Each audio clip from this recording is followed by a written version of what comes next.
Dear students, good morning. Welcome you all in this online English class.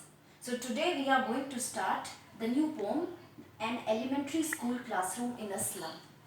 Students, I want to tell you that we have already finished this poem, but today we are going to just discuss the important references. As far as examination is concerned, there is a question regarding the references. So, how you will prepare yourself for reference based questions? First, I am going to tell you that I am actually sharing my PDF having all the important references and short answer type or MCQ questions. So, please refer that. And as far as this poem is concerned, so let's start discussing the one or two important stanzas which are very important as far as the examination is concerned. So, there is a stanza number 1 and I will read it for you. That is, far, far from gusty waves, these children's faces. So, first of all, you have to remember that Stephen Spender is the poet, a poet who tells us about the inequality, the class inequality and social injustice. So these two important key points are revolving in the whole poem that you have to keep in the mind. Second important thing, when you read the 2 lines or 3 lines or 4 lines which are given in your question paper, you actually have to take care about the important difficult words which are there mentioned. For example, far, far from gusty waves. Now in this line, gusty word, what it indicates? That can be your one question. Okay, so gusty here means stormy.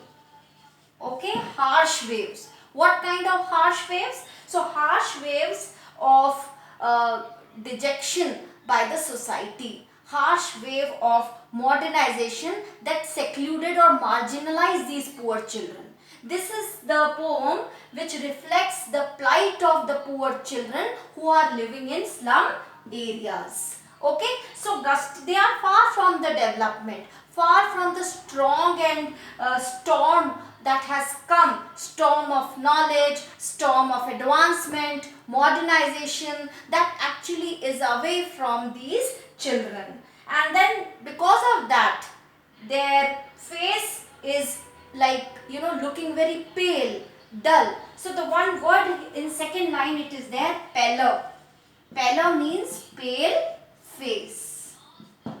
Okay, so here the face of the child is compared to the rootless weeds. Rootless weeds means that unwanted grass. Okay, so they are no more is a important part of the society or the section of the society. They are dejected and marginalized.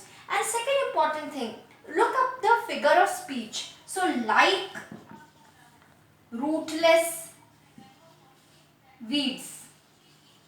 So like here telling us that it is a simile. So they can ask that which figure of speech is used in these lines. So one important part is there that they can ask on the vocabulary. Second important thing, we have to look up the figure of speech. Third important thing, that the